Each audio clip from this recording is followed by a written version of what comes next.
आशा करुच्ची आपण मैंने समस्ते भलरे थे। मु शुभ्रकांत आपण मानक स्टडी स्पंदन चैनल को अनेक अनेक स्वागत अभिनंदन। सांग मैंने आम देखा आज कृषि अलभ्य भूमि यह आमर जो भूगोलर द्वितीय पाठ जो थिला प्रथम अध्यायर द्वितीय पाठ भूसंबलर आम जो देखी चारण गोचर भूमि और कृषि भूमि यापर आमर थिला कृषि अलभ्य भूमि। सांग मैंने कृषि अलभ्य भूमि कहले कौन जो आमर अणकृषि संबंधी भू व्यवहार देखा जाए ना नहीं। जमी आम कह जो भूमि कृषि लभ्य नुहे माने जो भूमि चाष उपयोगी नुहे आम जब कह जहाँ कृषि निमित्त नुहे। तेणु जमी आम देखा जनबसती कथा कह यातायात पथ कथा कह यातायात पथ कथा कह केनाल खଣି खादान इत्यादि ये जो जिनस गुड़ा ये जो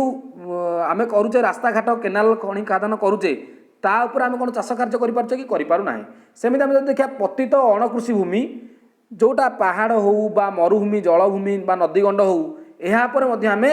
चाष कार्य करूना। यह कृषि लभ्य नुहे यह कृषि अलभ्य भूमि ना नहीं। तेणु आम देखिए प्रथम प्रकार व्यवहार रे भूमिर आयतन वृद्धि पाइबार लगी। प्रथम प्रकार जो व्यवहार यह प्रथम प्रकार व्यवहार जहाँकि आम देखा यह मानवीय बा मनुष्यकृत व्यवहार को दर्शाऊँगी। से द्वितीय प्रकार व्यवहार ये आम देखा जब प्राकृतिक बंटन ना नहीं भूमिर प्राकृतिक बंटन। अच्छा ताले प्रथम प्रकार व्यवहार रे आमे कौन देखुचे ना वृद्धि पाइबार लगी। तेणु मुझे प्लस चिन्ह दर्शाई ये माइनस चिन्ह दर्शाई। अच्छा देखो सांग मैंने किभली वृद्धि होची प्रथम प्रकार व्यवहार ताले प्रथम प्रकार जो व्यवहार है सी कौन हो बढ़िबार लगी। जब आम कह जनबसती कथा कह रास्ता घाट कथा कह ये सब कौन हो धीरे धीरे बढ़िबार लगी खଣି खादान ये सब बढ़िबार लगी। तेणु 1950-51 बेलू यह के 9.36 नियुत हेक्टर कि देख सांग मैंने 2012-13 बेलू के 26.5 नियुत हेक्टर हो गलानी। ताले आम जो देखा प्रथम प्रकार जो आम जनबसती कहूचे रास्ता घाट कहूचे खଣି कहूचे केनाल कहूचे ये सब कौन हो धीरे धीरे वृद्धि पाइबार लगी तार व्यवहार वृद्धि पाइबार लगी। तेणु से भूमि देख सांग मैंने आम रही के 26.5 नियुत हेक्टर माने 9 थिला 26 हो गलानी। देखो सांग केते वृद्धि पाई ताले कहीं सब बढ़िला ना आम देखुचे धीरे धीरे आम अर्थनैतिक प्रगति करुचे नगरीकरण करुचे शिल्पीकरण करुचे रास्ता घाट तैयारी करुचे शिल्प संस्था स्थापन करुचे ना नहीं। सहर उपकंठर तो अनेक चाष जमी को आम कौन कर सारे ये आम घर द्वार बनई सारे ना नहीं। ताले ये जब आम देखा प्रथम प्रकार व्यवहार धीरे धीरे बढ़िबार लगी। द्वितीय प्रकार व्यवहार को जब देखा द्वितीय प्रकार व्यवहार कौन होती ना देख सांग मैंने 1950-51 बेलू यह के 38.16 नियुत हेक्टर। सांग मैंने यही कथा गुड़ा मन रखिए यह परीक्षा आसे बारंबार ना नहीं। तेणु ये जो 1950-51 मसीह यह 38.16 नियुत हेक्टर किंतु 2018-19 बेलू के 22.45 नियुत हेक्टर हो। देख सांग मैंने कौन हो कमी जाऊँगी जो आमर पहाड़ कहूचे पहाड़ पर्वत बा नदीगंड कहले मरुभूमि कहले ये सब धीरे धीरे ताकू मनीष व्यवहार करिबारे लागिलानी। तेणु तार भूमि कमी कमी जाऊँगी ना नहीं। ताले यार भूमि जब आम देखा कहीं कमुची ना विभिन्न सांस्कृतिक अनुष्ठान करुचे बा कृषि भूमि आवश्यक भूमि रूपे व्यवहार तो आम करुचे। जदि देखा यही प्रकार भूमि रूप व्यवहार कौटी बेसी है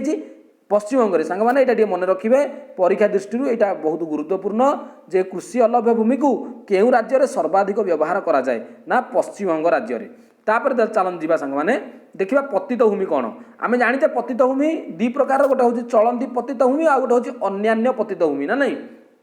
तेणु चलती पतित कौन हुए आउ अन्यान्य पतित कौन हुए चलती पतित आम देखीचे जो जमी गोटे वर्ष कम समय धरी चाष कार्य हुए किंतु अन्यान्य पतित भूमि कौन हुए 2 ରୁ 5 वर्ष धरी जो जमी कृषि कार्य हो न था कहते आम चलती चलती पतित भूमि व्यतीत अन्यान्य पतित भूमि बोली कहूचे ना नहीं। ताहले जो वर्तमान आम देखिए पतित भूमि कौन करा कृषि कार्य बा आम जदि कहूचे चाष बासरे भी लगुचे बा कृषि भूमि परिणत कर दे पतित भूमि कहीं ना जो जनसंख्या द्रुत गति वृद्धि पाउची तांको खाद्य जोगाइबा यही पतित भूमि को कौन करा ना आमर देखा आम विभिन्न कृषि क्षेत्र में परिणत कर दौचे। से तो आमर बहुत सार बाहरी जलसेचन उन्नत विहन विकसित चाष प्रणाली इत्यादि बाहर द्वारा जो जनसंख्या एत मात्रा वृद्धि पाँच खाद्य जोगाइबा यही पतित भूमि को चाष कार्य लगा जाऊँगी। देखा सांग मैंने ए प्रकार पतित भूमि कौटी देखा मिले तमिलनाडु बिहार आंध्र प्रदेश नागालैंड मणिपुर मेघालय राजस्थान और कर्णाटक इत्यादि राज्य देखा मिले। तापर देखो सांग मैंने अन्यान्य अणकृषि भूमि अन्यान्य अणकृषि भूमि में विशेष किसी गुरुत्व ना किंतु आम जो देखा अन्यान्य अणकृषि भूमि में कौ कार्य करी जनबसति करागला रास्ताघाट करागला रेलपथ करागला विमान बंदर पोताश्रय शिक्षा स्वास्थ्य और विभिन्न प्रशासनिक अनुष्ठान ये विशेषकर विभिन्न अनुष्ठान स्थापन करागला आम जब कह स्थायी गोचर चारण भूमि और फल बगीचा इत्यादि भाव में व्यवहृत होता है सेमती आम देखा जनसंख्या जो अधिक मात्रा वृद्धि पाँच तेणु कृषि भूमि उपर चाप पड़ुची तेणु जनसंख्या जो एत मात्रा वृद्धि पाइबा फल लोक मैंने कौन कर अरण्य सफा कर घर बाड़ी निर्माण कर कृषि भूमि आमर कमी जाऊँगी जहाँफल कृषि भूमि उपर घर तैयारी कर सहर उपकंठरे जब आम देखा सहर उपकंठरे कौन हो सहर उपकंठरे जो कृषि उपयोगी जो भूमि थिला ताकू बास उपयोगी भूमि परिणत कर दौरान ना नहीं अनेक स्थान में जो कृषि भूमि शिल्पानुष्ठान रास्ताघाट रेलपथ सब तैयारी होची अच्छा खनिज पदार्थर खनन केतक भूमि को व्यवहार करा जाउची तापर देखो सांग मैंने एइटी सांग मैंने टिके मन रखिबे जो आम देखा ये जो डाटा गुड़ा देती टिके मन रखिबे ताकू टिके अंडरलाइन करदेबे बही अंडरलाइन करदेबे जो डाटा गुड़िक देला अच्छा कौन कौन से डाटा गुड़ा देती आम देखा ना आम जो भूमि उपरे आमर मौलिक आवश्यकता को पूरण करने आमर मौलिक आवश्यकतार प्राय 95% आम खाद्य वस्त्र बासगृह भाव में भूमि पाचे कहीं ना भूमि आमको सब कथा दूसरी भूमि आमको आम मौलिक आवश्यकता पूरण करमर जितक मौलिक आवश्यकता अच्छी तार 95% आम भूमि ही पाचे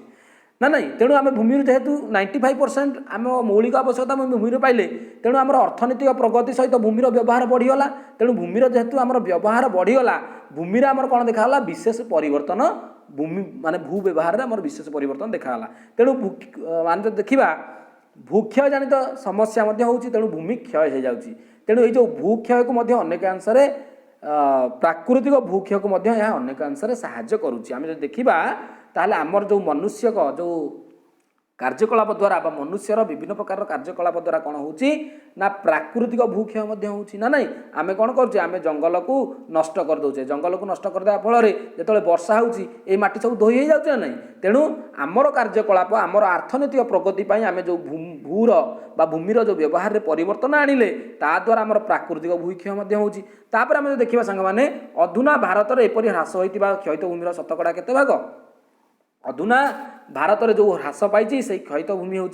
शतकड़ा नुहे ये हूँ आमर 96.4 नियुत हेक्टर तार 96.4 नियुत हेक्टर आमर कौन हो नष्ट हो क्षयित हो ताल से जो 96.4 नियुत हेक्टर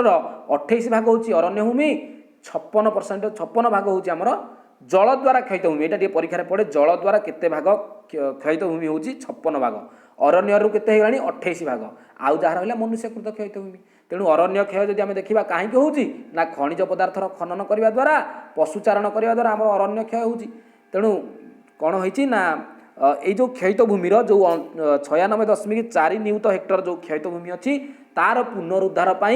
2020 मसीहा सुधा केते नियुत हेक्टर जमी को केते नियुत हेक्टर क्षयित जमी को पुनरुद्धार करने चिंता करा जाउची 13 नियुत हेक्टर अरण्य तथा अन्य क्षयित भूमिर पुनरुद्धार पदक्षेप नि जाउची तापर संग माने देखिया भू समस्यार समाधान भू समस्यार से समाधान आम देखा कौन अच्छी ना भू समस्यार समाधान करने जो आम भूमि रूपर व्यवहार में विशेष परिवर्तन आसला जहाँफल भू आम क्षय होबार लगी तेणु तार समाधान आमको कौन करा पड़ो पुनः वनीकरण करा पड़ो वनीकरण तो आम जाचे गछलता लगे पड़ो पशुचारण को आमको नियंत्रण करा पड़ो नियंत्रित करा पड़ो ना ना एवं कृषि अरण्य भूमि आमको संरक्षण करा पड़ो पशुचारण और बालुका पहाड़ इत्यादि वृद्धिर संकोचन करा पड़ो तापर कौन करा पड़ो सांग माने शिल्प क्षेत्र निर्गत आवर्जनार जो शिल्प क्षेत्र जो सब बाहर वर्ज्य वस्तु ताकू आम सुपरिचालना करा पड़ो एड़े एड़े फोपाड़ा ना जो भू केते परिमाण में आमर दूषित होची आउ नदी द्वारा कि पवन द्वारा होता भूक्षय को आम प्रतिरोध करें तेणु नदी द्वारा नदी कड़े पथर बिछाई नदी कूल गछ लगे पवन द्वारा जो हूँ भूक्षय आम विभिन्न प्रकार वनीकरण मध्यम आम रक्षा करें तेणु भू व्यवहार आम जो करवा गोटे से गोटे सुचिंतित योजना प्रणयन करवा दरकार से प्रॉपर प्लानिंग करवा दरकार तेणु यहाँ टी सांग मैंने मन रखिए कहीं परीक्षा 2-3 मार्कर प्रश्न आसे तेणु सांग मैंने आज आम एतिक आलोचना करवा भूगोल विषय विशेष किसी नाला किसी जो संख्यात्मक थिला जो पॉइंट गुड़ा से अंडरलाइन निहाती करेंगे कारण से ही सर्ट टाइप क्वेश्चन आसो